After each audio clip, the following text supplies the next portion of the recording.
Buenas tardes, les adelanté yo en la clase anterior que íbamos a examinar para efectos de nuestra cultura cívica, cultura ciudadana, el que hay otros órganos del Estado.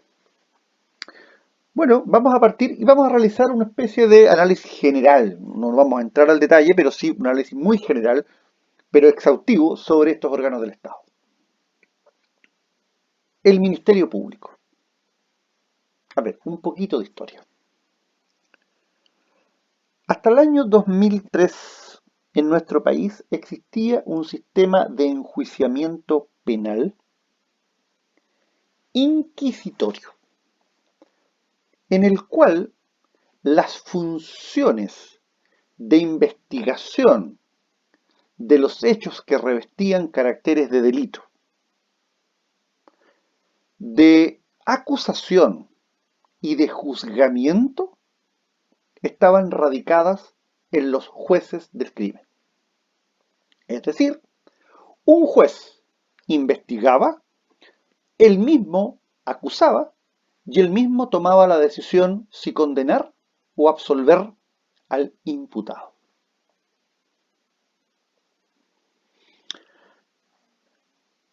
Evidentemente, y a los ojos de todos, ese era un sistema absolutamente contrario a los derechos fundamentales de toda persona. O sea, ¿cómo yo le iba a pedir imparcialidad a un juez que me había procesado lo que se llamaba la encargatoria de reo, que me había acusado y que ya estaba prácticamente convencido que yo era culpable? ¿Cómo yo le podíamos pedir a ese juez que pudiese absolverme? Y este sistema de enjuiciamiento penal regía en Chile desde principios del siglo XX. Y lo que les voy a decir es de la más absoluta de las verdades, digamos.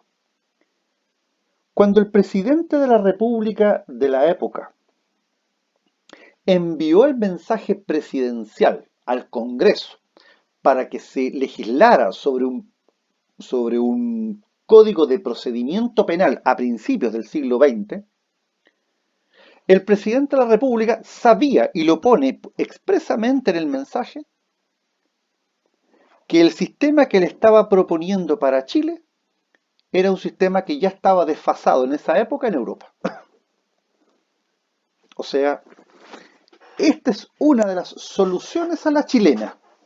Como yo no podía a principios del siglo XX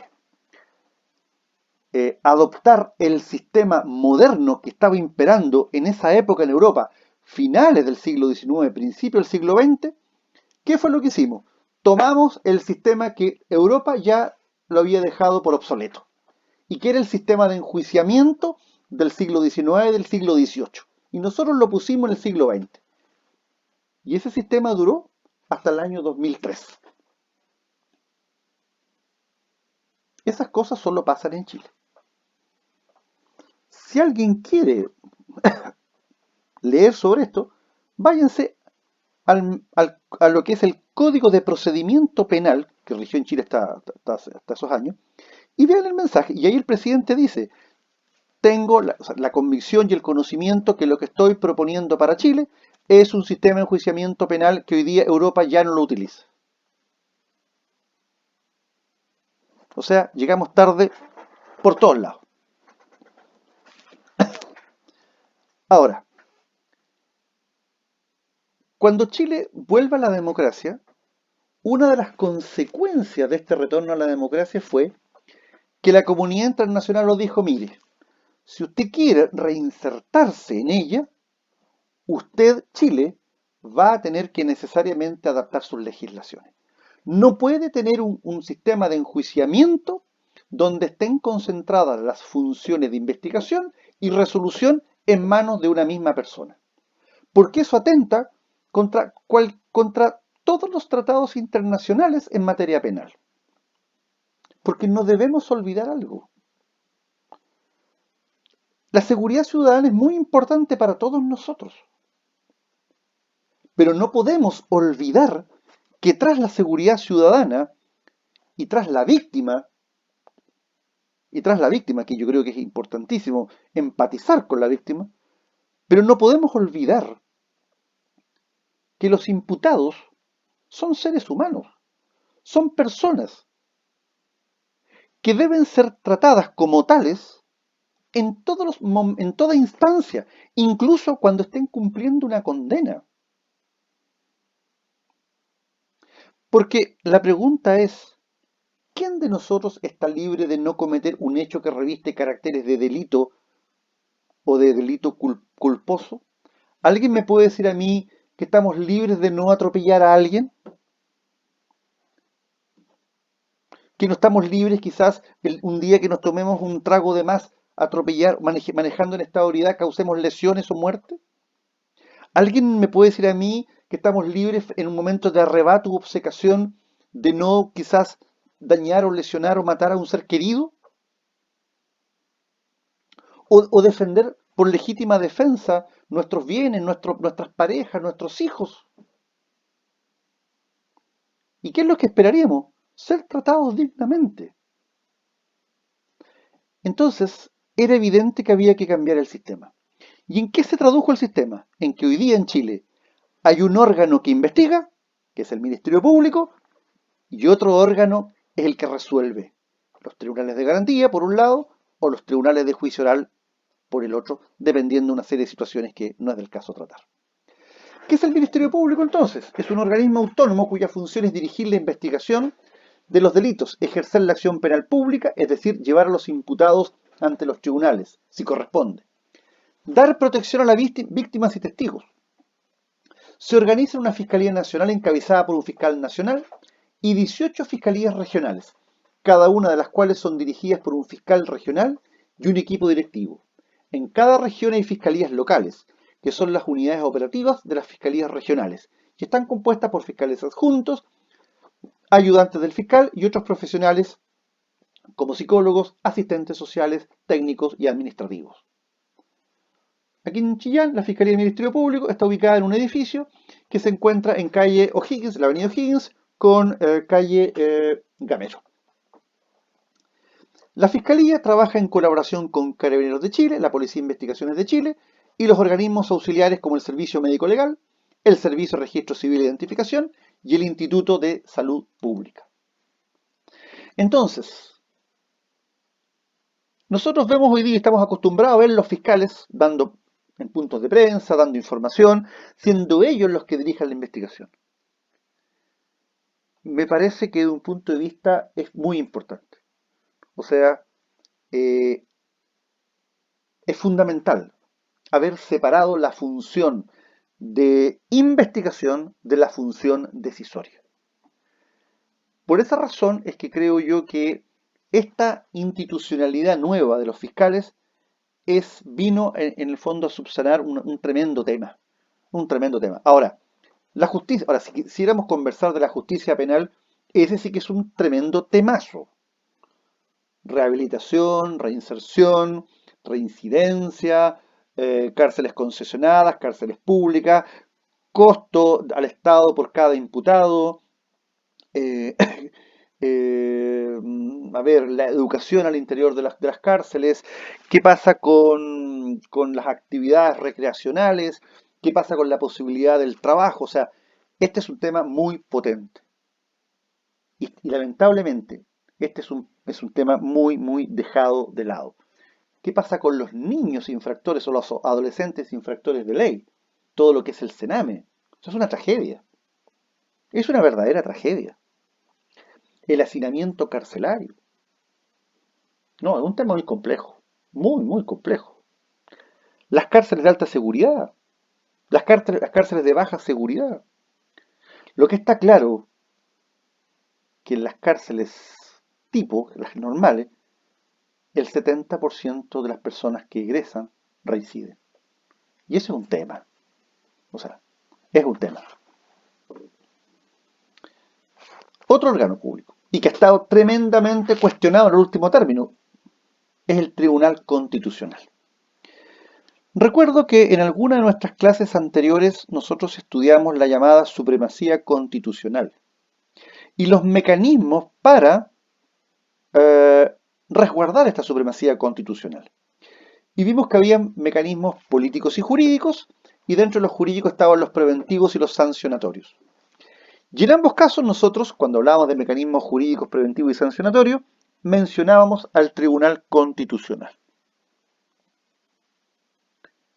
¿Qué es el Tribunal Constitucional? Bueno, es un órgano encargado de cautelar el principio de supremacía constitucional, fundamento del Estado de Derecho. A grandes rasgos, sus funciones son ejercer el control y resolver cuestiones de constitucionalidad de los proyectos de ley, de reforma constitucional o de proyectos aprobatorios de tratados internacionales. ¿Qué caracteres presenta? Bueno, es un tribunal colegiado que puede sesionar en pleno o en salas. Es un tribunal especial y autónomo que no pertenece al Poder Judicial. Es un tribunal de naturaleza jurídico-política y es un tribunal que resguarda la supremacía constitucional en el entendido que la Constitución es un acuerdo en lo fundamental y que protege derechos y libertades. ¿Qué quiero mencionar acá? A ver, en el mundo, en el mundo, el respeto y el resguardo de la supremacía constitucional en el mundo se desarrolla a través de dos modalidades. Modalidad 1, entregarle esta tarea a las Cortes Supremas del respectivo país. Es decir, al máximo tribunal del país, entregarle el control de constitucionalidad. O bien, generar un órgano diferente a la Corte Suprema, cuya función primordial sea el resguardo de la supremacía constitucional. Y este órgano es el llamado Tribunal Constitucional. En el caso de Chile, hasta el año 2005, la Corte Suprema era la encargada de alguna forma, realizar el control a posteriori de la constitucionalidad de las leyes. En cambio, hoy día, tanto el rol preventivo como a posteriori le corresponde al Tribunal Constitucional. ¿Cuál ha sido el problema? El problema ha sido que una vez que la ley ha sido discutida en la Cámara de Diputados y luego en el Senado, los proyectos de ley son reconducidos al Tribunal Constitucional, pasando a convertirse el Tribunal Constitucional en una especie de tercera rama legislativa. Y es ahí donde está el peligro, porque la soberanía popular descansa en el Congreso, pero también descansa en el Tribunal Constitucional. Pero la función del Tribunal Constitucional no es legislar, es velar porque la Constitución sea respetada como ley máxima. Pero, ¿y a dónde quiero llegar con esto? Que hay temas, los llamados temas valóricos. En los temas valóricos, el Tribunal Constitucional está llamado a pronunciar una decisión de derecho. Pero, pero ¿qué pasa? El Tribunal Constitucional está influenciado políticamente, no hay ninguna duda de ello. Entonces, evidentemente, que no es fácil tener un Tribunal Constitucional comprometido valóricamente. ¿Cómo se estructura? Bueno, el Tribunal Constitucional está integrado por 10 jueces, 10 miembros, designados de la siguiente forma. El presidente de la República designa 3. 4 los elige el Congreso Nacional. 2 de esos 4 son nombrados directamente por el Senado. Y 2 son nombrados por el Senado, pero previamente propuestos por la Cámara de Diputados. 3 los elige la Corte Suprema. 3 los elige la Corte Suprema. Si ustedes se dan cuenta, el presidente de la República nombra 3. El Senado, el Congreso Nacional, elige 4. 2 directamente por el Senado, 2 designados por el Senado previa propuesta de la Cámara de Diputados y 3 los designa la Corte Suprema. En un futuro cambio constitucional, ¿qué se dice? Mire, nombrados por el presidente de la República, pero con acuerdo del Senado. O sea, a ver, me parece que aquí es muy importante. O sea, es peligroso claramente, porque podemos politizar un tribunal que necesariamente tiene que ser de derecho. Los miembros del Tribunal Constitucional duran 9 años en el cargo y se van renovando por parcialidades de 3. Deben tener a lo menos 15 años de ejercicio profesional de abogado, haberse destacado en la actividad profesional universitaria o pública, no pueden tener impedimento alguno que los inhabilite para desempeñar el cargo de juez y están sometidos a una serie de normas legales, como por ejemplo, no poder ejercer su profesión de abogado.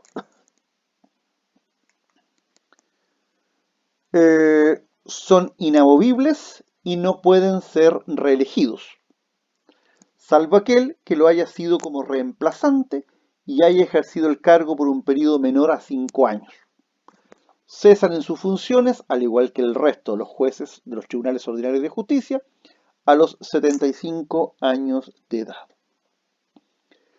El Tribunal Constitucional puede funcionar en pleno, es decir, los 10 jueces reunidos, o en 2 salas de 5 jueces cada una.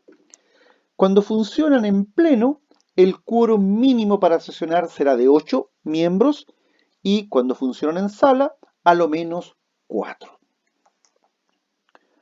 Los acuerdos del Tribunal Constitucional deben ser adoptados por simple mayoría, salvo en los casos en que la ley exija un quórum diferente. Y deben fallar conforme a derecho. Las funciones del Tribunal Constitucional las podemos dividir en 2 grandes grupos. Funciones destinadas a resguardar el principio de la supremacía constitucional, y entre ellas les puedo mencionar las siguientes. 1. Ejercer el control de la constitucionalidad de las leyes que interpretan algún precepto de la Constitución, de las leyes orgánicas constitucionales y de las normas de un tratado que versen sobre materias propias de estas últimas. Todo ello antes de su promulgación. Resolver sobre las cuestiones de constitucionalidad de los autos acordados dictados por la Corte Suprema, las Cortes de Apelaciones y el Tribunal Calificador de Elecciones. Los autos acordados son normas procedimentales que dictan los tribunales de justicia. Bueno, cada vez que se dicta un auto acordado o un sistema, digamos, procedimental, tiene que pasar por este chequeo de constitucionalidad. También deben resolver las cuestiones sobre constitucionalidad que se suscitan durante la tramitación de un proyecto de ley o reforma constitucional. Resolver las cuestiones que se susciten sobre constitucionalidad de un decreto con fuerza de ley. Resolver por la mayoría de sus miembros en ejercicio la inaplicabilidad de un precepto legal cuya aplicación en cualquier gestión que se siga en tribunal ordinario o especial resulte contraria a la Constitución. ¿Esto qué quiere decir? Que los particulares, cuando están litigando, pueden, previo a la resolución del juicio, solicitar del Tribunal Constitucional un pronunciamiento para saber si las leyes que van a servir de base para el juzgamiento son o no constitucionales a ese caso específico. Y hay una serie de otras funciones que están en la propia Constitución. Y después, el Tribunal Constitucional tiene otras atribuciones. Por ejemplo, resolver las cuestiones que se susciten sobre constitucionalidad con relación a la convocatoria de un plebiscito. Ojo, todo esto está en la Constitución. A mí lo que me interesa es que ustedes tengan sumamente claro el objetivo general, más que lo reglamentario, porque eso está en la Constitución, no tiene mucho sentido intentar aprenderlo. Con eso entonces creo que damos por concluida esta clase y ya vemos que hemos examinado dos órganos a más de los tradicionales, ejecutivo, legislativo y judicial. Ya hemos examinado el Ministerio Público y hemos examinado el Tribunal Constitucional. Para los que tengan interés en este tema, yo les diría, busquen en Internet las últimas polémicas en materia de Tribunal Constitucional. Eso no ha pasado más de 2 meses atrás. Esto fue en marzo, abril, no creo que haya sido después, en la polémica entre la actual presidenta y el expresidente Iván Aróstica, con respecto a todo un tema vinculado a posibles corrupción, dilación en la colocación de las causas para la vista, dilación en los fallos, etcétera, etcétera. Es importante. ¿Por qué? Porque este tribunal debería ser de alguna manera el último bastión para evitar los problemas de constitucionalidad y no puede transformarse en un lugar de reyerta política. Muchas gracias.